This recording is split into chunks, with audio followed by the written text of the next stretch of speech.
ਦੋ ਭਾਈਚਾਰਿਆਂ ਦੀ ਝੜਪ ਹੋਈ। ਉਹ ਤੋਂ ਬਾਅਦ ਮੁਸਲਮਾਨਾਂ ਦੇ ਜਿਹੜੇ ਜਿੰਨੇ ਬੰਦੇ ਉਹਨਾਂ ਨੂੰ ਘਰਾਂ 'ਚ ਟੱਕਰੇ, ਉਹਨਾਂ ਨੂੰ ਚੁੱਕ ਕੇ ਲੈ ਗਏ। ਪੁਲਿਸ ਨੇ ਵੀਡੀਓ ਪਾਈ ਟਵਿੱਟਰ ਦੇ ਉੱਤੇ। ਸਭ ਤੋਂ ਪਹਿਲਾਂ ਵੀਡੀਓ ਦੇ ਵਿੱਚ ਗਣੇਸ਼ ਦੀ ਮੂਰਤੀ ਦਿਖਾਉਂਦੇ ਆ। ਮੁਸਲਮਾਨ ਨੌਜਵਾਨ ਆ ਜਾਂ ਬੰਦੇ ਆ, ਉਹਨਾਂ ਨੂੰ ਪੁਲਿਸ ਦੀਆਂ ਜੀਪਾਂ ਦੇ ਵਿੱਚ ਦਿਖਾਇਆ ਜਾਂਦਾ ਵੀ ਚੁੱਕ ਲਿਆ ਸੀ ਜੀ। ਤੇ ਫਿਰ ਕੁੱਟ ਕੱਟ ਕੇ ਫਿਰ ਉਹਨਾਂ ਨੂੰ ਪੁਲਿਸ ਦੀ ਜੀਪ ਦੇ ਵਿੱਚੋਂ ਬਾਹਰ ਨਿਕਲਦੇ ਦਿਖਾਇਆ ਗਿਆ। ਪੁਲਿਸ ਜਿਹੜਾ ਐਡਮਿਨਿਸਟ੍ਰੇਸ਼ਨ ਦਾ ਹਿੱਸਾ ਆ, ਇਹ ਉਹ ਕਰ ਰਿਹਾ। ਜਦੋਂ ਪੁਲਿਸ ਇਹ ਕੰਮ ਕਰ ਰਹੀ ਹੈ ਤਾਂ ਇਹ ਸਮਝਣਾ ਚਾਹੀਦਾ ਕਿ ਫਿਰ ਸਟੇਟ ਜਿਹੜੀ ਆ, ਇਹ ਵਾਇਲੈਂਸ ਆ, ਇਹ ਕੋਈ ਭੀੜਾਂ ਨਹੀਂ ਕਰ ਰਹੀਆਂ, ਇਹ ਸਟੇਟ ਵਾਇਲੈਂਸ ਆ ਜਿਹੜੀ ਇੱਕ ਮਾਈਨੋਰਿਟੀ ਦੇ ਉੱਤੇ ਹੋ ਰਹੀ ਹੈ। ਸੋਲਨ ਦੇ ਵਿੱਚ ਬਾਜ਼ਾਰ ਬੰਦ ਕਰਤਾ ਉੱਥੇ ਲਾ ਲਿਆ ਨੇ। ਇਹ ਸਾਡੇ ਇੱਥੇ ਜੀ ਜਿਹੜੇ ਬਾਹਰੀ ਆ ਉਹ ਬਹੁਤ ਵੱਧ ਗਏ ਆ, ਤੇ ਸਾਡੇ ਇੱਥੇ ਸਿਕਿਉਰਿਟੀ ਨੂੰ ਦਾ ਮਸਲਾ ਬਣ ਗਿਆ ਆ, ਤੇ ਇਹਨਾਂ ਦੇ ਉੱਤੇ ਰੋਕ ਲਾਈ ਜਾਂਦੀ। ਹਾਲਾਂਕਿ ਪਹਿਲੇ ਹੀ ਹਿਮਾਚਲ ਦੇ ਵਿੱਚ ਬਹੁਤ ਸਖਤ ਕਾਨੂੰਨ ਹੈਗਾ ਕਿ ਉੱਥੇ ਕੋਈ ਬਾਹਰੀ ਬੰਦਾ ਜਿਹੜਾ ਹੈ ਉਹ ਖੇਤੀਬਾੜੀ ਵਾਲੀ ਜ਼ਮੀਨ ਨਹੀਂ ਖਰੀਦ ਸਕਦਾ ਜੀ। ਤੇ ਪਰ ਫਿਰ ਵੀ ਦੇਖੋ ਉਹਨਾਂ ਨੂੰ ਇਹ ਆ ਵੀ ਉਹ ਜਿੰਨੀ ਕੁ ਵੀ ਮਾੜੀ ਮੋਟੀ ਸਪੇਸ ਆ ਉਹਨੂੰ ਵੀ ਸਹਿਣ ਨਹੀਂ ਕਰਦੇ ਆ। ਪੰਜਾਬ ਦੇ ਵਿੱਚ ਕੋਈ ਪੰਜਾਬ ਦੇ ਡੈਮੋਗ੍ਰਾਫਿਕ ਕੰਸਰਨ ਤੋਂ ਇਹ ਗੱਲ ਕਹਿ ਦੇ ਵੀ ਪੰਜਾਬ ਦੇ ਵਿੱਚ ਬਾਹਰੀ ਲੋਕਾਂ ਦੇ ਉੱਤੇ ਰੋਕ ਲਾਈ ਜਾਵੇ। ਜੇ ਪੰਜਾਬੀ ਭਾਸ਼ਾ ਨੂੰ ਬਚਾਉਣ ਦੇ ਲਈ ਕੋਈ ਇਹ ਗੱਲ ਕਹਿ ਦੇ ਕਿ ਬਾਹਰੀ ਜਿਹੜੀਆਂ ਹੋਰ ਭਾਸ਼ਾਵਾਂ ਨੇ, ਹਿੰਦੀ ਵਰਗੀਆਂ ਜਿਹੜੀਆਂ ਹਮਲਾ ਕਰ ਰਹੀਆਂ ਨੇ, ਉਹਨਾਂ ਤੇ ਰੋਕ ਲਾਈ ਜਾਵੇ, ਤਾਂ ਫਿਰ ਉਦੋਂ ਹੀ ਜਿਹੜਾ ਇਹਨਾਂ ਦਾ ਇਹ ਆ ਵੀ ਇਨਸਾਨੀਅਤ ਸਭ ਇੱਕ ਬਰਾਬਰ ਨੇ, ਇਹ ਸਾਰੀਆਂ ਗੱਲਾਂ ਜਾਗ ਪੈਂਦੀਆਂ।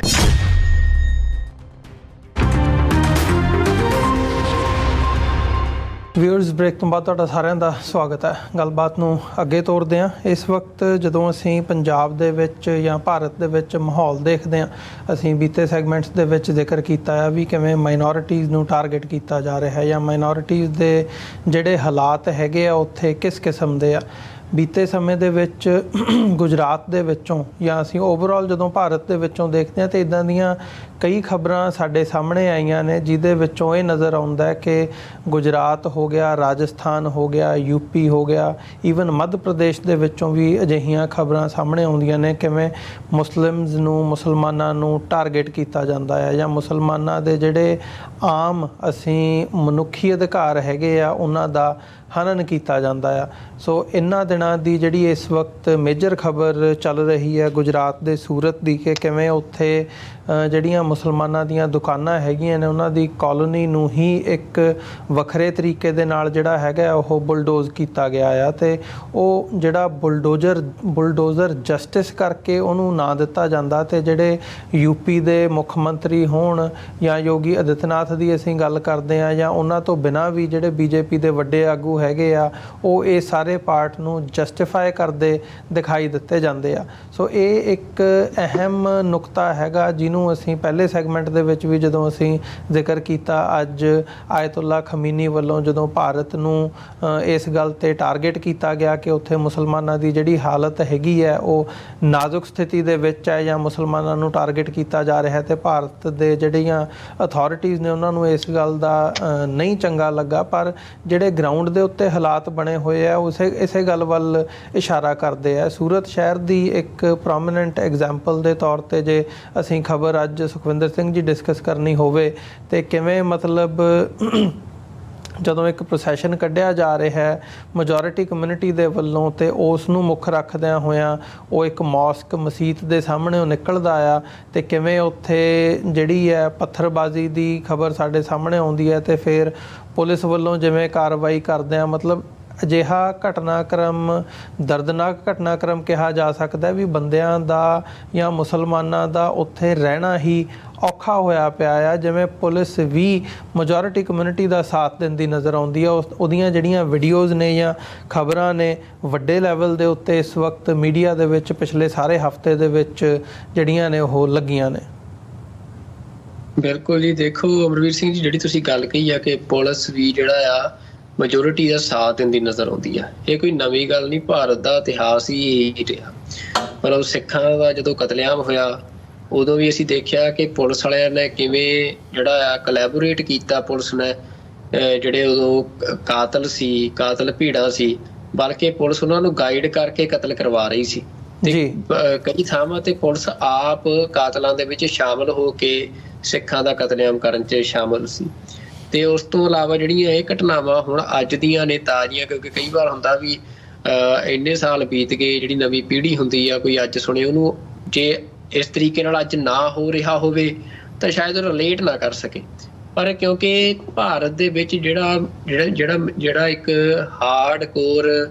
ਹਿੰਦੂਤਵਾ ਵਾਲੀ ਮੈਜੋਰਿਟੀ ਆ, ਉਹਦੇ ਵਿੱਚ ਇਹ ਉਹਦੇ ਸੁਭਾਅ ਦਾ ਹੀ ਹਿੱਸਾ ਬਣ ਚੁੱਕਿਆ ਹੈ। ਜਿਹੜਾ ਇਹ ਜ਼ੁਲਮ ਆ ਆਪਣੇ ਤੋਂ ਵੱਖਰੀ, ਆਪਣੇ ਤੋਂ ਅਦਰਸ ਦੇ ਉੱਤੇ, ਆਪਣੇ ਤੋਂ ਵੱਖਰੀ ਪਛਾਣ ਵਾਲੇ ਲੋਕਾਂ ਦੇ ਉੱਤੇ, ਤਾਂ ਉਹਨੂੰ ਇੰਜੋਏ ਕਰਦੇ ਆ। ਮਤਲਬ ਜਦੋਂ ਉਹ ਕਿਸੇ ਨੂੰ ਭੀੜ ਦੇ ਰੂਪ ਦੇ ਵਿੱਚ, ਮੈਜੋਰਿਟੀ ਇੱਕ ਭੀੜ ਆ, ਉਹਨਾਂ ਦੀ ਗਿਣਤੀ ਵੱਧ ਆ ਜੀ, ਜਦੋਂ ਇਸ ਤਰੀਕੇ ਦੇ ਨਾਲ ਇਕੱਠੇ ਹੋ ਕੇ ਜਿਹਦੇ ਚ ਪੁਲਿਸ ਰਲ ਜਾਂਦੀ ਆ, ਅਫਸਰਸ਼ਾਹੀ ਰਲ ਜਾਂਦੀ ਆ,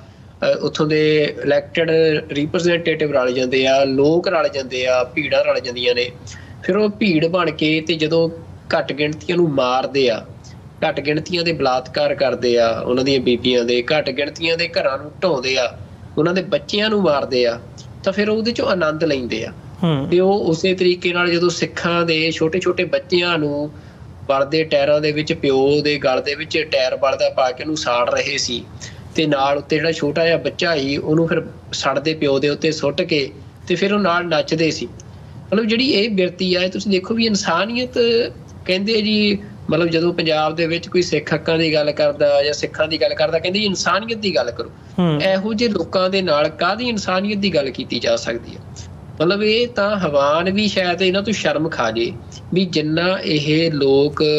ਜ਼ੁਲਮ ਨੂੰ ਇੰਜੋਏ ਕਰਦੇ ਆ, ਉਹਨੂੰ ਫਨ ਕਰਦੇ ਆ। ਤੇ ਉਸੇ ਤਰੀਕੇ ਦੇ ਨਾਲ ਵੀ ਇਹ ਜਿਹੜੀ ਮਾਨਸਿਕਤਾ ਆ ਉਹ ਫਿਰ ਸਰਕਾਰਾਂ ਨੂੰ ਹੱਲਾਸ਼ੇਰੀ ਦਿੰਦੀ ਆ ਵੀ ਉਹ ਇਸ ਤਰੀਕੇ ਦੀਆਂ ਜਿਹੜੀਆਂ ਕਾਰਵਾਈਆਂ ਨੇ ਉਹਨਾਂ ਨੂੰ ਵਧਾਉਣ। ਤੇ ਮਾਈਨੋਰਿਟੀ ਇਸ ਸਮੇਂ, ਅਸੀਂ ਪਹਿਲਾਂ ਵੀ ਗੱਲ ਕੀਤੀ, ਮੁਸਲਮਾਨ ਜਿਹੜੇ ਆ ਉਹ ਟੋਟਲੀ ਅਸੀਂ ਕਹਿ ਸਕਦੇ ਹਾਂ ਕਿ ਹੀਣੇ ਹੋਏ ਪਏ ਆ। ਹੁਣ ਉਹਨਾਂ ਦੇ ਜਦੋਂ ਜਿਹੜੀਆਂ ਹਿੰਦੂ ਜਥੇਬੰਦੀਆਂ ਆ ਉਹ ਇਕੱਠੀਆਂ ਹੋ ਕੇ ਤੇ ਆਪਣੇ ਕਿਸੇ ਧਾਰਮਿਕ ਦਿਨ ਤਿਉਹਾਰ ਦੇ ਉੱਤੇ ਜਦੋਂ ਉਹਨਾਂ ਨੇ ਕੋਈ ਮਾਰਚ ਕੱਢਣਾ ਜਾਂ ਕੁਛ ਕਰਨਾ, ਤਾਂ ਉਹ ਜਾ ਕੇ ਜਦੋਂ ਉੱਥੇ ਮਸਜਿਦ ਦੇ ਬਾਹਰੋਂ ਲੰਘਦੇ ਆ ਤੇ ਉਹਦੇ ਤੇ ਹਮਲਾ ਕਰਨ ਲੱਗਦੇ ਆ, ਤੇ ਫਿਰ ਅੱਗੋਂ ਜਦੋਂ ਮਾੜਾ ਮੋਟਾ ਕੋਈ ਜਵਾਬ ਦੇ ਦਿੰਦੇ ਆ, ਅੰਦਰੋਂ ਕੰਧਾਂ ਦੇ ਉਹਲਿਓ ਕੋਈ 4 ਪੱਥਰ ਚਲਾਤੇ ਜਾਂ ਕੁਛ ਕਰਤਾ, ਤੇ ਫਿਰ ਪੁਲਿਸ ਆ ਜਾਂਦੀ ਆ। ਤੇ ਫਿਰ ਪੁਲਿਸ ਆ ਕੇ ਤੇ ਉਹ ਜਿਹੜੇ ਮੁੰਡੇ ਅੰਦਰ, ਉਹ ਕੰਮ ਤਾਂ ਕੁਛ ਜਿਹੜੇ ਮੁੰਡੇ ਆ ਉਹਨਾਂ ਨੇ ਕੀਤਾ ਹੁੰਦਾ, ਨੌਜਵਾਨਾਂ ਨੇ, ਫਿਰ ਉਹ ਸਾਰੇ ਮੁਸਲਮਾਨਾਂ ਨੂੰ ਟਾਰਗੇਟ ਕਰ ਲੈਂਦੇ ਆ। ਜਿਹੜਾ ਘਰਾਂ 'ਚ ਜਿੱਥੇ ਮਿਲ ਗਿਆ ਉਹਨੂੰ ਚੁੱਕ ਕੇ ਲੈ ਜਾਓ। ਤੇ ਆ ਸੂਰਤ ਵਾਲੀ ਜਿਹੜੀ ਪੁਲਿਸ ਆ, ਇਹ ਘਟਨਾ ਦੇ ਵਿੱਚ ਜਿਹੜੀ ਸਭ ਤੋਂ ਦੇਖੋ ਖਤਰਨਾਕ ਗੱਲ ਹੋਈ ਆ ਵੀ ਪੁਲਿਸ ਵਾਲੇ ਉਹਨਾਂ ਨੂੰ ਗ੍ਰਿਫਤਾਰ ਕਰਕੇ ਲੈ ਗਏ। ਇਸ ਜਿਹੜੀ ਠੀਕ ਆ 2 ਭਾਈਚਾਰਿਆਂ ਦੀ ਝੜਪ ਹੋਈ, ਉਹ ਤੋਂ ਬਾਅਦ ਮੁਸਲਮਾਨਾਂ ਦੇ ਜਿਹੜੇ ਜਿੰਨੇ ਬੰਦੇ ਉਹਨਾਂ ਨੂੰ ਘਰਾਂ 'ਚ ਟੱਕਰੇ, ਉਹਨਾਂ ਨੂੰ ਚੁੱਕ ਕੇ ਲੈ ਗਏ। ਤੇ ਉਸ ਤੋਂ ਬਾਅਦ ਇੱਕ ਫਿਰ ਪੁਲਿਸ ਨੇ ਵੀਡੀਓ ਪਾਈ ਟਵਿੱਟਰ ਦੇ ਉੱਤੇ ਜੀ, ਉਹ ਮਤਲਬ ਉਹਦੇ ਬਾਰੇ ਕਹਿੰਦੇ ਵੀ ਉਹ ਵੀਡੀਓ ਦੇ ਵਿੱਚ ਉਹਨਾਂ ਨੇ ਵੀ ਏਦਾਂ ਪਾਈ ਵੀ ਪਹਿਲਾਂ, ਸਭ ਤੋਂ ਪਹਿਲਾਂ ਵੀਡੀਓ ਦੇ ਵਿੱਚ ਗਣੇਸ਼ ਦੀ ਮੂਰਤੀ ਦਿਖਾਉਂਦੇ ਆ, ਫਿਰ ਜਿਹੜੇ ਮੁਸਲਮਾਨ ਨੌਜਵਾਨ ਆ ਜਾਂ ਬੰਦੇ ਆ ਉਹਨਾਂ ਨੂੰ ਪੁਲਿਸ ਦੀਆਂ ਜੀਪਾਂ ਦੇ ਵਿੱਚ ਦਿਖਾਇਆ ਜਾਂਦਾ ਵੀ ਚੁੱਕ ਲਿਆ ਸੀ। ਤੇ ਫਿਰ ਤੀਜਾ ਭਾਗ ਇਹ ਦਿਖਾਇਆ ਜਾਂਦਾ ਵੀ ਜਿਹੜੇ ਉਹ ਬੰਦੇ ਆ ਉਹ ਹੁਣ ਪੁਲਿਸ ਦੀਆਂ ਜੀਪਾਂ ਚੋਂ ਬਾਹਰ ਨਿਕਲ ਰਹੇ ਆ, ਫਿਰ ਤੇ ਕੋਈ ਲੰਗੜਾ ਕੇ ਤੁਰ ਰਿਹਾ ਆ, ਵੀ ਜਿਵੇਂ ਕੋਈ ਨੰਗੇ ਪੈਰ ਵੀ ਐਨ ਕੁੱਟ ਕੱਟ ਕੇ ਫਿਰ ਉਹਨਾਂ ਨੂੰ ਪੁਲਿਸ ਦੀ ਜੀਪ ਦੇ ਵਿੱਚੋਂ ਬਾਹਰ ਨਿਕਲਦੇ ਦਿਖਾਇਆ ਗਿਆ। ਤੇ ਇਹ ਵੀਡੀਓ ਜਿਹੜੀ ਆ ਇਹ ਪੁਲਿਸ ਨੇ ਟਵਿੱਟਰ ਤੇ ਸ਼ੇਅਰ ਕੀਤੀ ਹੈ। ਕਿਸੇ ਇਹ ਨਹੀਂ ਕਿ ਕਿਸੇ ਹਿੰਦੂ ਜਥੇਬੰਦੀ ਨੇ ਜਾਂ ਕਿਸੇ ਗਰੁੱਪ ਨੇ, ਮਤਲਬ ਪੁਲਿਸ ਜਿਹੜਾ ਐਡਮਿਨਿਸਟ੍ਰੇਸ਼ਨ ਦਾ ਹਿੱਸਾ ਆ ਇਹ ਉਹ ਕਰ ਰਿਹਾ। ਜਦੋਂ ਪੁਲਿਸ ਇਹ ਕੰਮ ਕਰ ਰਹੀ ਹੈ ਤਾਂ ਇਹ ਸਮਝ ਲੈਣਾ ਚਾਹੀਦਾ ਕਿ ਫਿਰ ਸਟੇਟ ਜਿਹੜੀ ਆ ਇਹ ਵਾਇਲੈਂਸ ਆ, ਇਹ ਕੋਈ ਭੀੜਾਂ ਨਹੀਂ ਕਰ ਰਹੀਆਂ, ਇਹ ਸਟੇਟ ਵਾਇਲੈਂਸ ਆ ਜਿਹੜੀ ਇੱਕ ਮਾਈਨੋਰਿਟੀ ਦੇ ਉੱਤੇ ਹੋ ਰਹੀ ਹੈ, ਜਿਹਦੇ ਚੋਂ ਫਿਰ ਜਿਹੜਾ ਖਮੀਨੀ ਆ ਉਹਨਾਂ ਦੀਆਂ ਵੀ ਆਪਣੀਆਂ ਜਾਣਕਾਰੀ ਦੇ ਸਰੋਤ ਆ, ਉਹਨਾਂ ਨੂੰ ਸ਼ਾਇਦ ਜਿਹੜੀਆਂ ਸਟੇਟ ਦੀਆਂ ਇੰਟੈਲੀਜੈਂਸ ਏਜੰਸੀਜ਼ ਹੁੰਦੀਆਂ ਨੇ ਉਹਨਾਂ ਨੂੰ ਸਾਡੇ ਨਾਲੋਂ ਵੱਧ ਜਾਣਕਾਰੀ ਹੁੰਦੀ ਆ, ਤੇ ਜਿਹਦੇ ਚੱਲਦੇ ਹੀ ਫਿਰ ਉਹਨੇ ਅੱਜ ਇਹ ਬਿਆਨ ਦਿੱਤਾ ਵੀ ਜਿਹੜਾ ਭਾਰਤ ਦੇ ਵਿੱਚ ਜਿਹੜਾ ਮੁਸਲਮਾਨ ਆ ਉਹ ਕਿੰਨੇ ਖਤਰੇ 'ਚ ਨੇ। ਤੇ ਮਤਲਬ ਇਹ ਘਟਨਾ ਤੋਂ ਇਲਾਵਾ ਅਮਰਵੀਰ ਸਿੰਘ ਜੀ, ਇਹ ਤਾਂ ਤੁਸੀਂ ਅਖਬਾਰਾਂ ਕੱਢੋ, ਮਤਲਬ ਮੇਨ ਪੇਜ ਤੇ ਨਾ ਵੀ ਹੋਣ, ਤੁਸੀਂ ਵਿੱਚ ਸ਼ਹਿਰਾਂ ਦੀਆਂ ਖਬਰਾਂ ਪੜ੍ਹੋ, ਤੁਹਾਨੂੰ ਬੇਅੰਤ ਇਹੋ ਜਿਹੀਆਂ ਖਬਰਾਂ ਮਿਲ ਜਾਣਗੀਆਂ ਵੀ ਜਿੱਥੇ ਘੱਟ ਗਿਣਤੀਆਂ ਦੇ ਨਾਲ ਜ਼ਬਰ ਹੋ ਰਿਹਾ, ਧੱਕਾ ਹੋ ਰਿਹਾ। ਆਪਣੇ ਨਾਲ ਦੀ ਹਿਮਾਚਲ ਦੀ, ਹੁਣ ਪਿਛਲੇ ਕੁਝ ਦਿਨਾਂ ਤੋਂ ਹਿਮਾਚਲ 'ਚ ਬੜਾ ਮਸਲਾ ਭਖਿਆ ਹੋਇਆ ਸੀ ਸ਼ਿਮਲੇ ਦਾ, ਉੱਥੇ ਕੋਈ ਜ਼ਾਹਰ ਪੀਰ ਕਰਕੇ ਕੁਛ ਏਦਾਂ ਕੋਈ ਸਮਾਧ ਸੀ, ਤੇ ਉਹ ਲੈ ਕੇ ਜੀ ਵੀ ਇਹ ਤੁਸੀਂ ਸਰਕਾਰੀ ਥਾਂ ਦੇ ਵਿੱਚ ਬਣਾ ਰਹੇ ਹੋ। ਹਿੰਦੂ ਜਥੇਬੰਦੀਆਂ ਨੇ ਕਈ ਦਿਨ ਉੱਥੇ ਧਰਨਾ ਪ੍ਰਦਰਸ਼ਨ ਕੀਤਾ ਤੇ ਇੱਕ ਦਿਨ ਮਸਜਿਦ ਦੇ ਉੱਤੇ ਹਮਲਾ ਵੀ ਕੀਤਾ, ਤੇ ਜਦੋਂ ਬਾਅਦ ਉੱਥੇ ਮਾਹੌਲ ਕੁਝ ਤਣਾਅਪੂਰਨ ਵੀ ਹੋਇਆ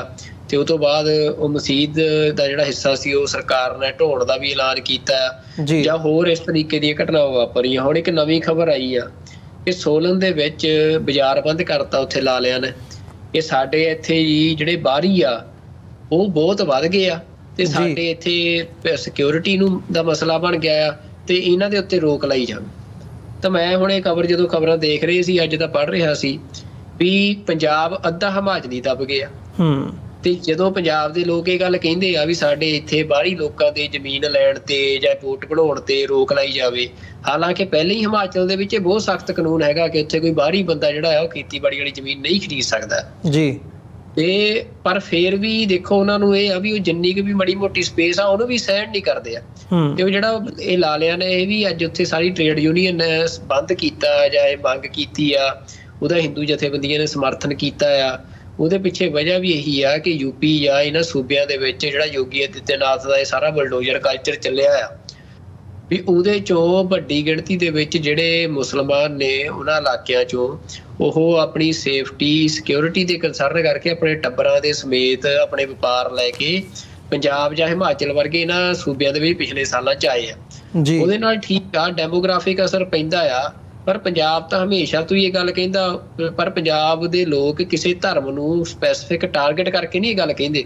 ਕਿ ਬਾਹਰੀ ਲੋਕਾਂ ਦੇ ਉੱਤੇ ਦਖਲ ਲਾਈ ਜਾਵੇ ਜਾਂ ਪੰਜਾਬ ਦੇ ਵਿੱਚ ਉਹ ਮਤਲਬ ਜਿਹੜਾ ਇੱਥੇ ਦਾਅਵਾ ਹੋ ਰਿਹਾ ਉਹ ਤਕਲੀਫ ਸਿਰਫ ਇਸ ਗੱਲ ਤੋਂ ਹੋ ਰਹੀ ਆ ਕਿ ਉਹ ਉਹਨਾਂ ਨੂੰ ਜਿਹੜੇ ਮੁਸਲਮਾਨ ਆ ਕੱਪੜੇ ਦਾ ਵਪਾਰ ਕਰਦੇ ਆ ਜਾਂ ਸਬਜ਼ੀਆਂ ਦਾ ਵਪਾਰ ਕਰਦੇ ਆ ਉਹ ਉਹਨਾਂ ਨੂੰ ਇਹ ਲੱਗ ਰਿਹਾ ਵੀ ਸਾਡਾ ਵਪਾਰ ਖੋ ਰਹੇ ਆ। ਤੇ ਦੂਜਾ ਜਿਹੜੀ ਧਾਰਮਿਕ ਨਫ਼ਰਤ ਆ ਉਹ ਇੱਕ ਵੱਡੀ ਵਜ੍ਹਾ ਆ ਜਿਹਦੇ ਕਰਕੇ ਉਹਨਾਂ ਨੇ ਹੁਣ ਸਰਕਾਰ ਤੋਂ ਮੰਗ ਕੀਤੀ ਆ ਕਿ ਇਹਦੇ ਤੇ ਕੋਈ ਸਖਤ ਜਿਹੜੇ ਨਿਯਮ ਆ ਉਹ ਬਣਾਏ ਜਾਣ ਤੇ ਸਰਕਾਰ ਨੇ ਵੀ ਅਗਲੇ ਦਿਨੇ ਕਹਿਤਾ ਜੀ ਅਸੀਂ ਬਣਾਵਾਂਗੇ ਹਨਾ, ਕਮੇਟੀ ਬਣਾਤੀ ਹੈ ਇੱਕ ਜਿਹੜੀ ਅਸੈਂਬਲੀ ਦੀ। ਪਰ ਪੰਜਾਬ ਦੇ ਵਿੱਚ ਤੁਸੀਂ ਲੱਖ ਰੌਲਾ ਪਾ ਲਓ। ਪਹਿਲੀ ਗੱਲ ਤਾਂ ਇਹ ਆ ਵੀ ਅੱਜ ਮੈਂ ਤੁਹਾਨੂੰ ਦੱਸਦਾ ਹਿੰਦੀ ਭਾਸ਼ਾ ਦਿਵਸ ਮਨਾਉਂਦੇ ਆ ਐਗਰੀਕਲਚਰ ਯੂਨੀਵਰਸਿਟੀ ਦੇ ਵਿੱਚ, ਪੰਜਾਬ ਐਗਰੀਕਲਚਰ ਯੂਨੀਵਰਸਿਟੀ ਦੇ ਵਿੱਚ ਹਿੰਦੀ ਭਾਸ਼ਾ ਮਨਾਉਣ ਦੇ ਪੋਸਟਰ ਲਾਤੇ ਤੇ ਉਹਦਾ ਵਿਦਿਆਰਥੀ ਜਥੇਬੰਦੀ ਸਾਥ ਵਾਲਿਆਂ ਨੇ ਉੱਥੇ ਵਿਰੋਧ ਕੀਤਾ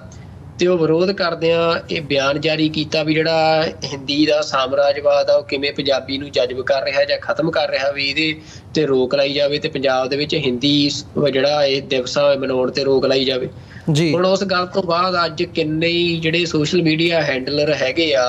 ਉਹਨਾਂ ਨੇ ਜੀ ਸੱਥ ਦੇ ਖਿਲਾਫ ਮੋਰਚਾ ਖੋਲਤਾ ਜੀ, ਦੇਖੋ ਇਹ ਹਿੰਦੀ ਨੂੰ ਨਫ਼ਰਤ ਕਰਦੇ ਆ, ਇਹ ਕਰਦੇ ਆ, ਉਹ ਕਰਦੇ ਵੀ। ਇੱਕ ਪਾਸੇ ਤੁਸੀਂ ਲੋਕਾਂ ਨੂੰ ਘੱਟ ਗਿਣਤੀ ਕੌਮਾਂ ਨੂੰ ਉਹਨਾਂ ਦੇ ਘਰ ਢਾਹ ਦਿਓ, ਉਹਨਾਂ ਦੇ ਨੌਜਵਾਨਾਂ ਨੂੰ ਕੁੱਟੋ ਮਾਰੋ, ਤੁਸੀਂ ਉਹਨਾਂ ਦੇ ਮਤਲਬ ਉਹਨਾਂ ਨੂੰ ਸਹਿਣ ਨਾ ਕਰੋ ਤੇ ਇੱਥੇ ਪੰਜਾਬ ਦੇ ਵਿੱਚ ਕੋਈ ਪੰਜਾਬ ਦੇ ਡੈਮੋਗ੍ਰਾਫਿਕ ਕੰਸਰਨ ਤੋਂ ਇਹ ਗੱਲ ਕਹਿ ਦੇ ਵੀ ਪੰਜਾਬ ਦੇ ਵਿੱਚ ਬਾਹਰੀ ਲੋਕਾਂ ਦੇ ਉੱਤੇ ਰੋਕ ਲਾਈ ਜਾਵੇ। ਜੇ ਪੰਜਾਬੀ ਭਾਸ਼ਾ ਨੂੰ ਬਚਾਉਣ ਦੇ ਲਈ ਕੋਈ ਇਹ ਗੱਲ ਕਹਿ ਦੇ ਕਿ ਬਾਹਰੀ ਜਿਹੜੀਆਂ ਹੋਰ ਭਾਸ਼ਾਵਾਂ ਨੇ ਹਿੰਦੀ ਵਰਗੀਆਂ ਜਿਹੜੀਆਂ ਹਮਲਾ ਕਰ ਰਹੀਆਂ ਨੇ ਉਹਨਾਂ ਤੇ ਰੋਕ ਲਾਈ ਜਾਵੇ ਤਾਂ ਫਿਰ ਉਦੋਂ ਹੀ ਜਿਹੜਾ ਇਹਨਾਂ ਦਾ ਇਹ ਆ ਵੀ ਇਨਸਾਨੀਅਤ ਸਭ ਇੱਕ ਬਰਾਬਰ ਨੇ, ਇਹ ਸਾਰੀਆਂ ਗੱਲਾਂ ਜਾਗ ਪੈਂਦੀਆਂ। ਤਾਂ ਦੇਖੋ ਇਹ ਜਿਹੜਾ ਰਵੱਈਆ ਆ ਵੀ ਜਿੱਥੇ ਇਹਨਾਂ ਨੇ ਹਮਲਾਵਰ ਹੋਣਾ ਹੁੰਦਾ ਆ ਬਹੁ ਗਿਣਤੀ ਨੇ ਤੇ ਜਿੱਥੇ ਕਿਤੇ ਇਹਨਾਂ ਨੂੰ ਲੱਗਦਾ ਵੀ ਨਹੀਂ ਹੁਣ ਅਸੀਂ ਫਿਰ ਇਨਸਾਨੀਅਤ ਵਾਲਾ ਚੋਲਾ ਪਾ ਲਈਏ ਵੀ ਸਾਰੇ ਇੱਕ ਅਸੀਂ ਸਾਰਿਆਂ ਦੀ ਸਾਡੀ ਇੱਕ ਸਾਂਝੀ ਪਛਾਣ ਆ ਉਹਦੇ ਵਾਲਾ ਚੋਲਾ ਪਾ ਲਈਏ, ਇਹ ਫਿਰ ਉਹੋ ਜਿਹਾ ਪਾ ਲੈਂਦੇ ਆ। ਤਾਂ ਇਹਨਾਂ ਦੀਆਂ ਜਿਹੜੀਆਂ ਇਹ ਚਾਲਾਂ ਨੇ ਇਹਨਾਂ ਤੋਂ ਸੁਚੇਤ ਰਹਿਣਾ ਚਾਹੀਦਾ ਹੈ ਤੇ ਜਿਹੜੀਆਂ ਘੱਟ ਗਿਣਤੀਆਂ ਨੇ ਉਹਨਾਂ ਨੂੰ ਇਹ ਚਾਹੀਦਾ ਹੈ ਕਿ ਇੱਕ ਸਾਂਝਾ ਕੋਈ ਆਪਸੀ ਗੱਠਜੋੜ ਬਣਾਉਣ ਤਾਂ ਹੀ ਉਹ ਭਾਰਤ ਦੇ ਵਿੱਚ, ਕਿਉਂਕਿ ਸਾਰੀਆਂ ਘੱਟ ਗਿਣਤੀਆਂ ਜਿਹੜੀਆਂ ਉਹ ਮਿਲ ਕੇ ਵੀ ਜਿਹੜੀ ਇਹ ਬਹੁ ਗਿਣਤੀ ਨੈਸ਼ਨਲਿਸਟ ਹੋ ਚੁੱਕੀ ਆ ਉਹਦੇ ਬਰਾਬਰ ਨਹੀਂ ਬਣਦੀ ਤਾਂ ਉੱਥੇ ਇਕੱਠੇ ਹੋਣਾ ਬਹੁਤ ਜ਼ਰੂਰੀ ਆ ਤੇ ਖਾਸ ਤੌਰ ਤੇ ਬਾਕੀਆਂ ਨੂੰ ਅਹਿਸਾਸ ਕਰਾਉਣਾ ਕਿ ਤੁਹਾਡੀ ਆਪਣੇ ਜਿਹੜੇ ਤੁਹਾਡੇ ਸੱਭਿਆਚਾਰ ਆ, ਤੁਹਾਡੀ ਆਪਣਾ ਕਲਚਰ ਆ ਜੱਦੀ ਪੁਸ਼ਤੀ, ਉਹਨੂੰ ਉਹ ਵੀ ਸਿਕਿਉਰ ਕਰਨ। ਜਿਵੇਂ ਖਾਸ ਤੌਰ ਤੇ ਹਿਮਾਚਲ ਦੀ ਗੱਲ ਕਰਨੀ ਹੋਵੇ, ਮੈਂ ਜਾਂਦੇ ਜਾਂਦਾ ਇਹ ਗੱਲ ਇੱਥੇ ਕਰਦਾ ਵੀ ਕਿਵੇਂ ਜਿਹੜੀ ਹਿੰਦੀ ਆ ਉਹ ਸਾਰੇ ਪਹਾੜੀ ਕਲਚਰ ਨੂੰ ਖਾ ਗਈ ਆ। ਅੱਜ ਪਹਾੜੀਆਂ ਦਾ ਆਪਣਾ ਸੱਭਿਆਚਾਰ ਹੀ ਨਹੀਂ ਬਚਿਆ। ਹਰਿਆਣਾ ਜਿਹੜਾ ਆ ਉਹਦਾ ਕੋਈ ਉਹਦੀ ਜਿਹੜੀ ਕਲਚਰਲ ਗਰੋਥ ਆ ਉਹ ਨਹੀਂ ਹੋ ਸਕੀ ਹਿੰਦੀ ਦੇ ਚੱਲਦੇ ਆ। ਤਾਂ ਇਹ ਗੱਲਾਂ ਦਾ ਹਾਲਾਂਕਿ ਕੁਛ ਲੋਕ ਜਿਹੜੇ ਆ ਉਹਨਾਂ ਨੂੰ ਸਮਝ ਲੱਗ ਵੀ ਰਹੀ ਆ, ਉਹ ਨੌਜਵਾਨਾਂ ਦੇ ਵਿੱਚ ਵੀ ਇਹਨਾਂ ਸਾਰੇ ਖਿੱਤਿਆਂ ਦੇ ਵਿੱਚ ਕਿਤੇ ਨਾ ਕਿਤੇ ਅਵਚੇਤਨਾ ਆ ਰਹੀ ਆ, ਪਰ ਫੇਰ ਵੀ ਜਿਹੜਾ ਇੱਕ ਵੱਡਾ ਹਿੱਸਾ ਆ ਜਿਹੜਾ ਅਸੀਂ ਕਹਿ ਸਕਦੇ ਹਾਂ ਵੀ ਸਨਾਤਨੀ ਵਿਚਾਰ ਤੋਂ ਪ੍ਰਭਾਵਿਤ ਆ ਤੇ ਉਹ ਇੰਡੀਅਨ ਨੈਸ਼ਨਲਿਜ਼ਮ ਨੂੰ ਹਿੰਦੂ ਰਾਸ਼ਟਰਵਾਦ ਸਮਝ ਕੇ ਹੀ ਉਹਦੀ ਪੂਜਾ ਕਰਦਾ ਆ। ਫਿਰ ਉਹ ਮਤਲਬ ਉਹਦਾ ਜਿਹੜਾ ਉਹਦੇ ਅੰਦਰ ਹਿੰਦੂ ਰਾਸ਼ਟਰਵਾਦ ਦੇ ਨਾਲ ਨਾਲ ਜਿਹੜਾ ਇਹ ਵਾਇਲੈਂਸ ਨੂੰ ਇੰਜੋਏ ਕਰਨ ਦੀ ਭਾਵਨਾ ਆ ਉਹ ਵੀ ਭਰੀ ਜਾਂਦੀ ਆ ਬਚਪਨ ਤੋਂ ਹੀ, ਤਾਂ ਉਹ ਹਜੇ ਵੀ ਵੱਡੀ ਗਿਣਤੀ ਦੇ ਵਿੱਚ ਲੋਕ ਮੌਜੂਦ ਨੇ ਤੇ ਘੱਟ ਗਿਣਤੀਆਂ ਨੂੰ ਆਪਣੀ ਰਾਖੀ ਆ ਉਹਦੇ ਪ੍ਰਬੰਧ ਆਪ ਹੀ ਕਰਨੇ ਪੈਣੇ ਆ। ਤੇ ਮੁਸਲਮਾਨਾਂ ਨੂੰ ਵੀ ਇਹ ਚਾਹੀਦਾ ਆ ਕਿ ਉਹ ਜ਼ਰੂਰ ਮਤਲਬ ਅਸੀਂ ਪੰਜਾਬ 'ਚ ਵੀ ਇਹ ਗੱਲ ਕਰਦੇ ਹੁੰਦੇ ਆ ਵੀ ਉਹ ਯੂਪੀ ਛੱਡ ਕੇ ਪੰਜਾਬ ਵੱਲ ਨੂੰ ਜਿਵੇਂ ਆ ਰਹੇ ਆ, ਤਾਂ ਉਹ ਵੀ ਉਹਨਾਂ ਨੂੰ ਇਹ ਚਾਹੀਦਾ ਹੈ ਕਿ ਉਹ ਯੂਪੀ ਦੇ ਵਿੱਚ ਜਿੱਥੇ ਉਹ ਜੱਦੀ ਪੁਸ਼ਤੀ ਇੰਨੇ ਲੰਮੇ ਸਮੇਂ ਤੋਂ ਸਦੀਆਂ ਤੋਂ ਰਹੇ ਆ, ਤਾਂ ਉਹ ਆਪਣੇ ਉਸ ਖਿੱਤੇ ਨੂੰ ਨਾ ਛੱਡਣ, ਬਲਕਿ ਉੱਥੇ ਉਹ ਫਾਈਟ ਬੈਕ ਕਰਨ ਆਪਣੇ ਹੱਕਾਂ ਦੇ ਲਈ। ਤੇ ਜੇ ਇਸ ਤਰੀਕੇ ਦੇ ਨਾਲ ਜਦੋਂ ਵੀ ਕਿਤੇ ਨਵੀਂ ਆਬਾਦੀ ਦਾ ਪ੍ਰਵਾਸ ਹੁੰਦਾ ਆ ਉੱਥੇ ਮੁਸ਼ਕਲਾਂ ਆਉਂਦੀਆਂ ਨੇ, ਸਮੱਸਿਆਵਾਂ ਆਉਂਦੀਆਂ ਨੇ, ਪਰ ਇਹ ਜ਼ਰੂਰ ਆ ਕਿ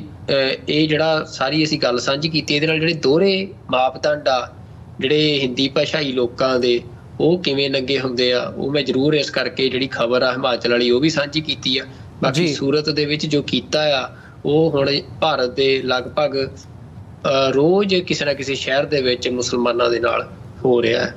ਜੀ ਬਿਲਕੁਲ। ਸੋ ਇਹਨਾਂ ਹੀ ਸ਼ਬਦਾਂ ਦੇ ਨਾਲ ਜਿਹੜਾ ਸਾਡਾ ਅੱਜ ਦੇ ਸ਼ੋਅ ਦਾ ਸਮਾਂ ਆ ਉਹ ਸਮਾਪਤੀ ਦੇ ਵੱਲ ਨੂੰ ਜਾ ਰਿਹਾ ਹੈ। ਜਿਹੜੇ ਦਰਸ਼ਕ ਵਿਊਅਰਸ ਸਾਡੇ ਨਾਲ ਇਸ ਵਕਤ ਜੁੜੇ ਹੋਏ ਆ, ਮੈਂ ਤੁਹਾਡੇ ਲਈ